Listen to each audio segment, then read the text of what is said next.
آئیے اب اس سورہ کو آسان طریقے سے سمجھتے ہیں۔ قل هو اللہ احد، یعنی کہہ دو کہ اللہ صرف ایک ہے، نہ اس کا کوئی پارٹنر ہے، نہ کوئی ایکول، نہ کوئی اس کے جیسا، نہ کوئی اس کے برابر ہے۔ اب سوچو ذرا، مکہ والوں کے لیے یہ بات سمجھنا کتنا مشکل تھا۔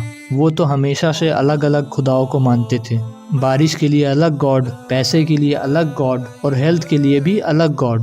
ان کے لیے تو ہر ضرورت کے لیے ایک الگ گاڈ ہوتا تھا، اور اب محمد صلی اللہ علیہ وسلم ان سے کہہ رہے تھے کہ ایک ہی اللہ ہے جو سب کچھ سنبھالتا ہے، کوئی دوسرا نہیں، کوئی ساتھی نہیں۔ یہ میسج ان کے پورے سسٹم کے خلاف تھا، اسی لیے یہ صرف ایک لائن نہیں تھی، یہ ان کے سوچنے کا طریقہ بدل دینے والی بات تھی۔ اللہ الصمد، مطلب وہ ایٹرنل ہے، ایبسولوٹ ہے، یعنی اللہ ہی ہے وہ جس کے اوپر سب کچھ ڈیپینڈ کرتا ہے، لیکن وہ خود کسی پر ڈیپینڈ نہیں کرتا۔ وہ سب کچھ دیتا ہے لیکن کبھی مانگتا نہیں، وہ سب کو سنبھالتا ہے لیکن اسے کوئی سنبھالنے والا نہیں ہے۔ اب سمپل ورڈز میں سمجھو، ہم جیسے ایک دوسرے پر ڈیپینڈ کرتے ہیں نا، جیسے انسان، ہوا، پانی، کھانا، ٹائم، ایموشن، سب ایک دوسرے پر ڈیپینڈ کرتے ہیں، چاہے وہ سب سے پاورفل انسان ہی کیوں نہ ہو، اس کی زندگی کسی نہ کسی چیز پر بیسڈ ہی ہوتی ہے۔ لیکن اللہ سبحانہ و تعالیٰ وہ سب سے الگ ہے، نہ اسے کسی چیز کی ضرورت ہے، نہ وہ کسی کا محتاج ہے، اسی لیے اسے الصمد کہا گیا ہے۔ وہ بالکل بے نیاز ہے، سب کچھ اسی سے چل رہا ہے لیکن وہ خود کسی سے نہیں چل رہا۔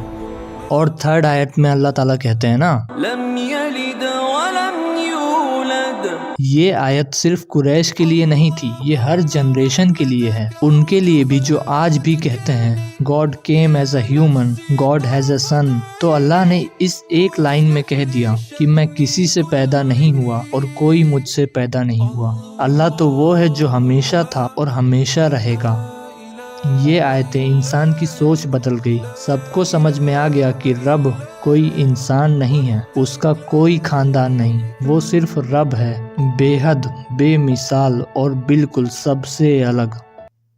اب جو یہ لاسٹ آیت کہتی ہے نا، ولم یکن لہ کفوا احد، There is no one equal to him، کوئی اس کے برابر نہیں، کوئی اس کا مقابلہ نہیں، کوئی اس کی مثال نہیں۔ اب یہ سورہ ہر اس انسان سے کہتی ہے تمہارا رب ان سب سے الگ ہے جن کے پیچھے تم بھاگتے ہو، اس رب کے جیسا پورے جہان میں کوئی بھی نہیں۔ اب ذرا سوچ کے دیکھو، ایک سورہ جس میں صرف 4 آیتیں ہیں، انہی 4 آیتوں میں ہے قرآن کا مین میسج، کیونکہ نبی صلی اللہ علیہ وسلم نے فرمایا سورہ اخلاص ایکول ٹو 1/3 آف دا قرآن۔ لیکن اب سوال یہ ہے کہ آخر کیوں یہ قرآن کے 1/3 کے برابر ہے؟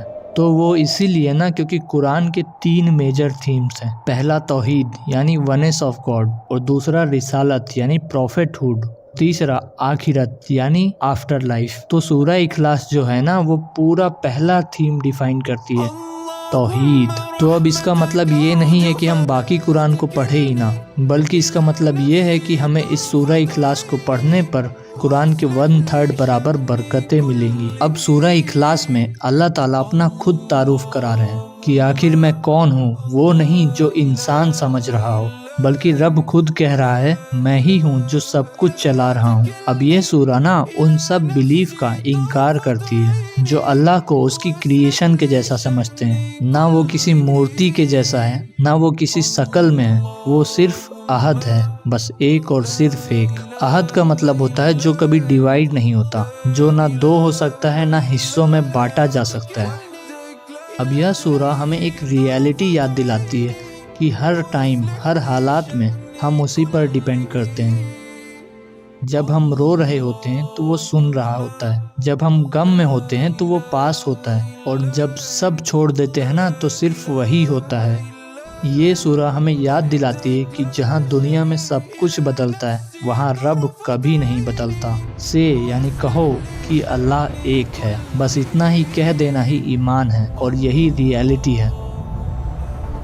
سورہ اخلاص نے ہمیں بتایا کہ اللہ صرف ایک ہے، نہ اس کا کوئی پارٹنر نہ۔ بھائی سچ میں یہ سورہ اخلاص ہمیں سکھاتی ہے کہ صرف ایک ہی اللہ ہے۔ ہاں، اور وہی سب کچھ سنبھالتا ہے, ہمیں ہر حال میں ساتھ دیتا ہے. میں سوچا نہیں تھا کہ صرف 4 آیات اتنی بڑی بات بتا دیں گی. سچ میں آج کے ٹائم میں بھی یہ ہمیں ریمائنڈ کراتی ہیں کہ بھروسہ کیول اللہ پر ہونا چاہیے. Sometimes it feels like we have lost everything. But then I remember, He is still there. اگر آپ نے کچھ نیا سیکھا تو اس ویڈیو کو شیئر ضرور کرنا اور کمنٹ میں بتاؤ کہ نیکسٹ ڈاکیومنٹری کس سورہ پہ ہونا چاہیے. اور ہاں, اگر آپ نے ابو لہب والی ڈاکیومنٹری نہیں دیکھی تو وہ ضرور سے دیکھو. میں آپ سے وہیں ملوں گا.